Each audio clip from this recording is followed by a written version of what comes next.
Good morning, everyone. We are back here again on the conversation on Lagos television. I am Ajibola Ojeshola. Thanks for joining us on the show. Good morning, everyone. It's nice to be back here again. I am Adibimpe Omotayo. Yes, we are back here again for business of projecting Lagos. We all saw what happened yesterday in Lagos, the center of excellence, the state of aquatic splendor.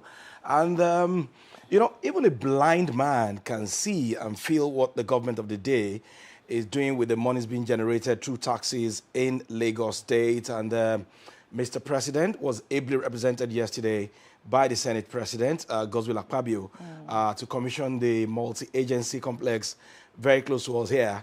And of course, what's the name of the bridge again? Okwebi Mende. Okwebi Mende Link Bridge. It's such a beauty to behold. And I'm proud to live in Lagos. I'm proud to be a taxpayer in Lagos because I see and I feel what the administration of Mr. Babajide Olushola Sanwo-Olu is doing with my money, is doing with our monies, and of course, the value and the quality of leadership that Mr. Governor is bringing to the table. Yes, I do agree with you. This morning I was thinking that, look, many of the other states in Nigeria, they don't have so much to do. All you have to just do is come to Lagos, copy and paste. But not everything will work. You don't need EGIS in other states. You don't need EGIS building there. So you should be mindful of what you are copying and pasting. Be mindful of what you are copying and pasting. If you don't have such peculiar needs, you don't need it. You don't need them. Again, I'm going to commend Mr. Governor. As Ajibola has said, Babajide Olushola Sanwo-Olu. Well done. Well done. And, taxpayers' money in action. A lot of Lagosians yesterday that I met with were so happy that Okwebi Mende Link Bridge is such a relief. We don't even have to go through Mobolaji Bank Anthony to get into Ikeja, to get into Allen Avenue, and to link it to other parts of Ikeja. This is a big one for Lagos State and for Mr. Governor Babajide Sanwo-Olu. Yes, indeed, a big one. And of course, that journey, that leadership by excellence will also continue today. Very soon, Mr. Governor, with other invited guests, will also be commissioning another big project in AJ City, Ajegunle, in Ajeromi Feludu local government, the Tolu complex, which has about 36 schools. And, the standard of that school, the facilities, the equipment there is comparable to what we have in standard private schools, so to say, because we have mushroom private schools as well. Abeli, lesson. When we were growing up, we used to call such school lesson, not a school. Yes, the Tolu Schools complex, Ajegunle, is a model, school. We just hope, or we are hoping that is the future of schools in Lagos State. Yeah. Once you have that, and I like the fact that, attention is being paid to extracurricular activities such as sports, which is what we need today. Learning does not start and end in the classrooms. You can be great in other things. And I think Lagos State government is beginning to realize that, and is giving every child the opportunity with the way and manner the Tolu Schools complex is being upgraded. Of course, sports, Maracana Stadium at Ajegunle, featuring 9 mini football pitches. Why did I learn how to play football? That's a big one, Ajibola. I wouldn't mind, or we won't mind if our producers can help us and, of course, give us some pictures of those projects. Mende, Okwebi Link Bridge, the GIS building very close to us here, the Tolu Complex Schools. The administrative building. From Ajeromi, Mr. Governor will move to Victoria Island, where a book will be launched as well today, according to what the Honorable Commissioner for Information and Strategy told us the other day when he was on a special show right here. So for me, governance is, how would I describe it? Let's say continue. Is on automation. Automation. In yes, Lagos in Lagos State. State. That is alluding to the fact that we have a a guide, a framework, and a policy document driving the affairs of government in Lagos State. And like you rightly called on other governors, they need to take a cue from Lagos State, state like yours.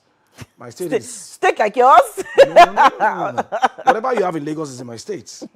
Eh? Yes. Which state? I'm going to call that state, and I'm going to call somebody out, you know. Somebody. Call Joshua, not me. I'm calling Adenike, Joshua, Ajibola. What do you have in your state? Osun State, where you have your... Train don't ride. Don't let me say anything, no. At least they provide free train rides during festive seasons. They provide it too. And so we already pack our bags, myself, Joshua, Adenike, I was surprised to see you Antimony. You know, a couple of others will be moving to our state very soon. Very soon. Kudos to the Lagos State government. So let's take our news point, and we're starting with politics. 2027 alignment. Wike-backed PDP films over Makinde ADC alliance plans. The People's Democratic Party bloc, backed by Oyo State Governor Seyi Makinde, held a meeting on Wednesday with former Senate President David Mark and ex-Osun State Governor Rauf Aregbesola of the African Democratic Congress, ADC, as part of a political realignment for the 2027 elections. The party leaders reportedly agreed to form a strategic alliance aimed at unseating President Bola Tinubu in the forthcoming polls. Impeccable insiders within the PDP and ADC camps who requested anonymity due to lack of authorization to speak disclosed that a closed-door meeting held at Davis Mark residence in Abuja centered on collaboration between the PDP and ADC, the choice of platform, terms of engagement, and power-sharing arrangement, as well as consultations for the 2027 elections. However, the camp of the Minister of the FCT, Nyesom Wike, in a statement signed by the Abdurrahman Mohammed-led National Working Committee, dismissed report linking the PDP to any alliance talks with the ADC. Speaking to journalists after the 2-hour high-level meeting, Governor Makinde described the gathering as a show of solidarity. The major opposition parties, the PDP and ADC, are currently grappling with internal leadership crisis marked by the emergence of rival factions and ongoing court disputes. Additionally, following a recent Court of Appeal ruling, the camp of the FCT minister, Nyesom Wike, has tightened its grip on the PDP, while the Independent National Electoral Commission, on the 1st of April, de-recognized the David Mark-led ADC. Opposition leaders who were at the meeting include former Vice President Atiku Abubakar, factional PDP National Chairman Taminu Turaki, SAN, former Minister of Justice Abubakar Malami, former governors of Rivers, Rotimi Amechi, Rabi Kwankwanso, Aminu Tambuwal, Peter Obi, Babangida Aliyu, former Minister of Information, Professor Jerry Gana, and PDP National Secretary Taufik Arakbaja. Others were the ADC National Publicity Secretary, Bolaji Abdullahi, and his PDP counterpart. Makinde stated that the meeting aimed to reaffirm their commitment to a genuine democracy environment in the country. We came here to visit the leadership of the ADC. We are on a solidarity visit. We have seen what has been happening within the political space, including the protests today. So that's it.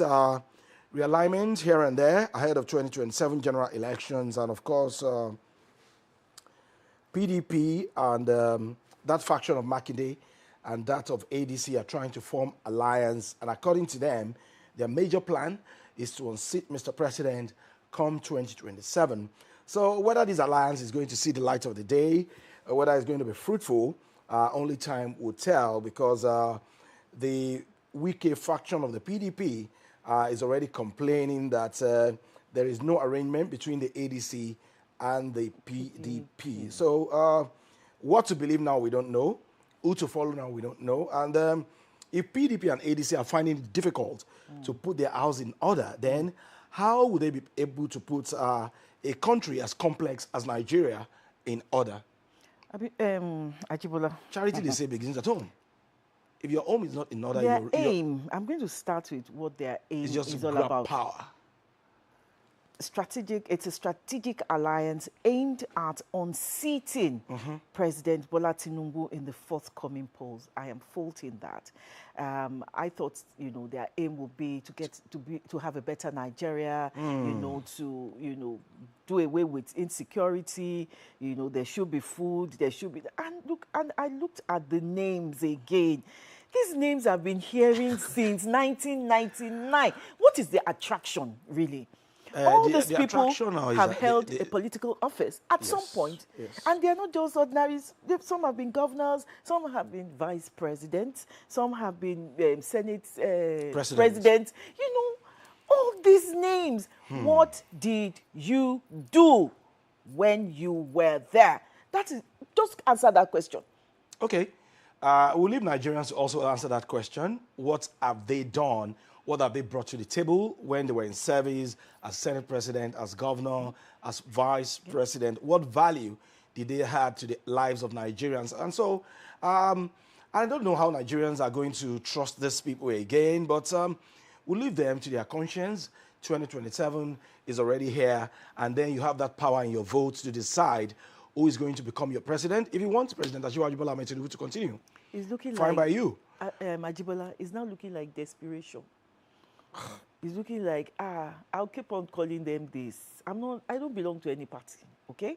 But they are beginning to sound like disgruntled old men. It's because we don't have any appointments now. When we don't have No, some of them are any hungry. office now. Some of them are hungry. Like Amici is hungry. David Mark shouldn't be talking.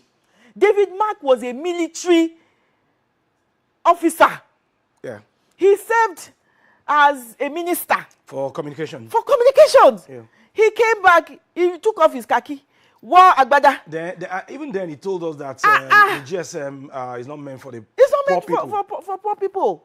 Are those the people that I'm going to trust? Amechi said that the other day. I don't like money. Amechi is hungry. I don't like money. Amechi is hungry. I've never heard anybody say that before. As far as I am, I would never say I don't like money. I like two-time Speaker of Rivers State House of Assembly, two-time Governor of Rivers State, 8 years Minister of Transportation, and Amechi is hungry. I think we need to do, how do they call it now? Is it GoFund? GoFund me. For Amechi, because he's hungry. So Nigerians, we leave you to decide come 2027 with the power in your vote. If you want Mr. President to continue, it's fine. Professor Jerry Ghana. Yes. I can't believe these names I'm seeing. They are coming together to form an alliance with your brother, Governor Seyi Makinde. My brother, indeed. Okay, I'll take the next story, and it is back here in Lagos. Tinubu inaugurates iconic project here in Lagos. President Bola Ahmed Tinubu yesterday inaugurated key infrastructure projects in Lagos, underscoring his administration's commitment to people-centered development and sustainable urban growth. Represented by Senate President Godswill Akpabio, Tinubu described the projects as symbols of purposeful governance, stressing that development must be visible, impactful, and beneficial to citizens. These projects are not just physical structures, they reflect a government that understands that development must be seen, felt, and experienced by the people. The commissioned projects include the Ojota-Okpebi Link Bridge, the Lagos State Geographic Information Service, LAGIS, building, and a multi-agency administrative complex in Alausa named the Bola Ahmed Tinubu Administrative Complex.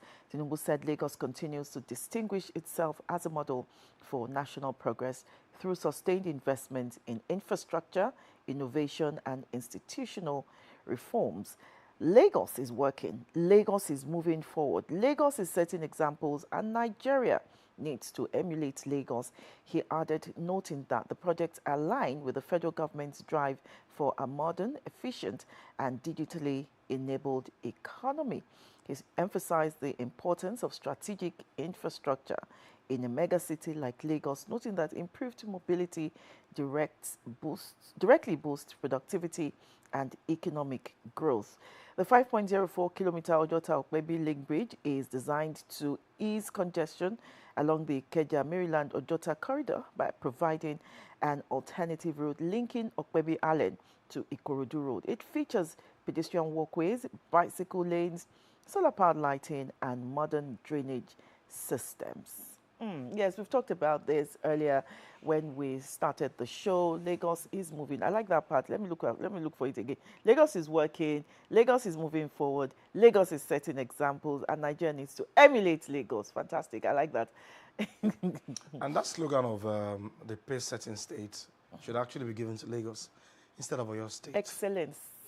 Excellent plus pace-setting. And you can't carry on the name. Lagos cannot carry on the name, Sir Ajibola. Leave our pace setter for us, I okay, beg. okay. So Lagos is indeed the center of excellence, as you can see, from what transpired yesterday in different parts of the state, Alausa, Okwebi, Ojota, and of course, the show of good governance would also continue today.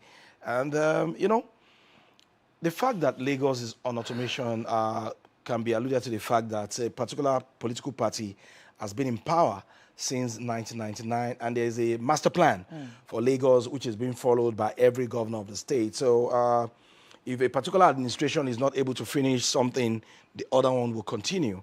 And that has led to the progress that we have experienced right here in Lagos State. So those are the news points. No, we're taking the last one. Yes, we're taking the last one. Okay. U.S. orders staff to leave Nigerian embassy. Lists 23 states as do not travel. The U.S. Department of State has authorized non-emergency U.S. government employees and their family members to leave the U.S. Embassy in Abuja, citing a deteriorating security situation across Nigeria. In an updated travel advisory issued on Wednesday, the department noted that starting April 8, 2026, Americans are advised to reconsider travel to the country due to crime, terrorism, kidnapping, and civil unrest. The advisory classified the overall travel advisory for Nigeria as Level 3, reconsider travel, while some states are at Level 4, do not travel. The department also added Plateau, Jigawa, Kwara, Niger, and Taraba states to the list of do not travel areas, bringing the total to 23 states where travel is strongly discouraged. On April 8, 2026, the Department of State authorized non-emergency U.S. government employees and U.S. government employee family members to leave U.S. Embassy Abuja due to the deteriorating security situation, the advisory read. This is not... It is what it is, Adebimpe. And we all know that some part of Nigeria, we cannot guarantee security of lives and property. Although government is trying its best to protect Nigerians, to ensure that we tackle the problem of insecurity, terrorism, kidnapping, banditry. I can just go on and on and on. But the U.S. now advising its citizens to be careful not to travel to some part of the country. I think it's not a bad idea. Yes, we shall overcome. We shall overcome. Yes, there's no denying the fact that Nigeria is grappling with insecurity issues here in the country, especially in the north and other states that have been listed by the U.S. Yes, and we know that the federal government, the Nigerian army, and our security agencies are leaving no stones unturned to ensure that the security threats are being curbed, or at least nipped in the bud, in order not to continue to escalate. And we also hope that the National Assembly will also fast-track that amendment of the Constitution to accommodate the creation of state police, so that every state can actually man and secure their respective states very, very well. So from that security issue, we are moving to the X platform now, see what is trending. Occupy INEC, that is what is trending today. And for me, I saw different politicians there yesterday, especially members of the ADC. Robbie Kwankwaso was there, Peter Obi was there, David Mark, my former governor, Rauf Aregbesola. Please, that man should not be showing his face. Aminu Tambuwa was also there, Rotimi Amici. These are the regulars, and the regulars. They are saying that, or some of them, they are insinuating that the INEC chairman, Professor Joash Amukbiton, is actually helping the ruling party, which is the APC, to kill the opposition party in the country.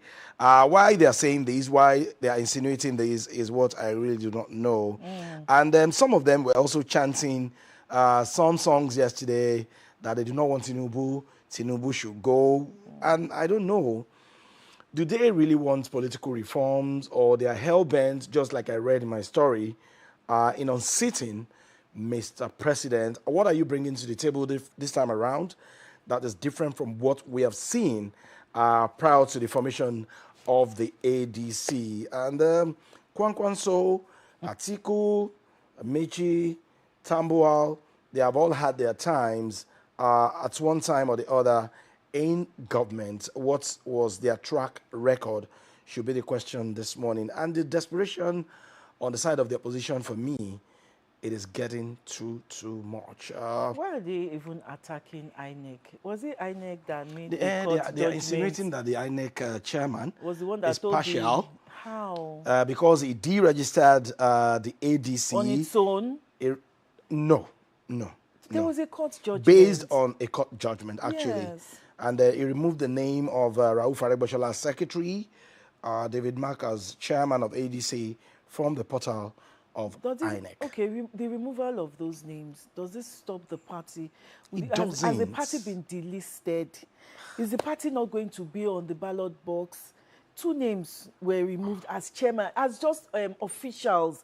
I don't, this is looking like something else. With the look of things, ADC might not be on the ballot box.